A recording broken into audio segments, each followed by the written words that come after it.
Oke, bertemu lagi dengan Kak Sigit di Bimbel Privat Like Education Penggilingan Cakung, Jakarta Timur. Nah, Kak Sigit mau ngelanjutin lagi, kita akan ngebahas soal IPA kelas 8 SMP mengenai ginjal lagi ya, oke?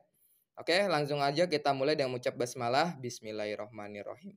Pada bagian ginjal, yaitu glomerulus, berfungsi untuk proses. Nah, jadi ginjal tadi yang Kak Sigit pernah bahas sebelumnya, itu terdiri atas nefron.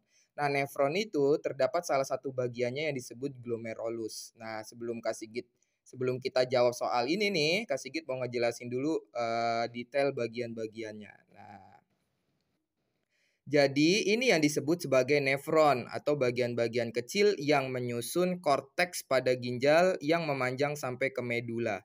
Nah, pada nefron ini terdapat bagian-bagian ya. Mungkin ini secara umumnya ya. Jadi ada 1, 2, 3, 4, 5, 6 bagian.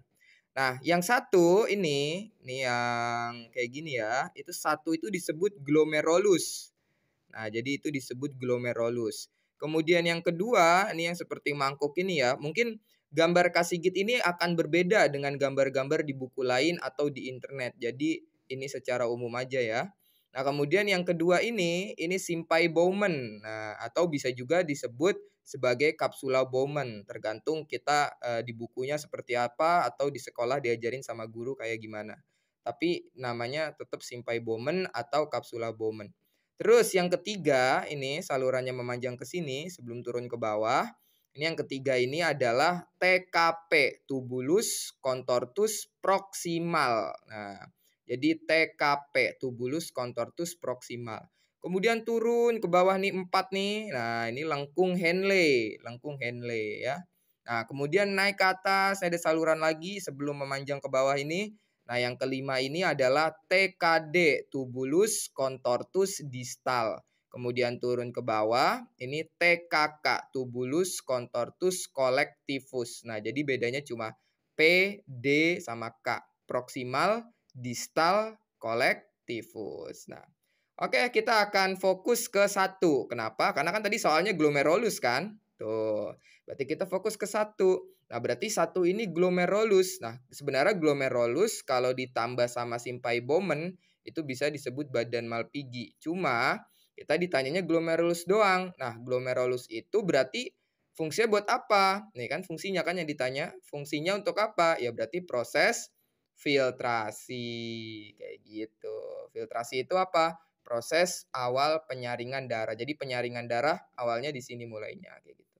Nah, kalau yang nomor 3 tadi kan 3 TKP, ini kasih ajain detail lagi ya. 3 itu TKP, berarti proses reabsorpsi itu terjadi di TKP, tubulus contortus proximal. Kalau augmentasi itu di nomor 5 terjadi di tubulus contortus distal. Jadi kalau pada bagian ginjal yaitu glomerulus berfungsi untuk proses mana nih? Reabsorpsi salah, augmentasi salah, absorpsi salah, filtrasi yang menghasilkan urin primer. Benar ya. Jadi ini menghasilkan urin primer. Kak, urin primer itu apa? Urin primer ini bukan urin yang kita buang ya. Jadi urinnya belum jadi seperti urin yang sebenarnya. Jadi habis filtrasi itu namanya masih urin primer. Sehabis reabsorpsi namanya urin sekunder. Sehabis augmentasi baru itu urin yang sesungguhnya. Jadi kayak gitu ya. Jadi glomerulus berfungsi proses filtrasi menghasilkan urin primer ya. Sampai sini dulu kita akhiri dengan hamdalah. Alhamdulillahirabbil alamin.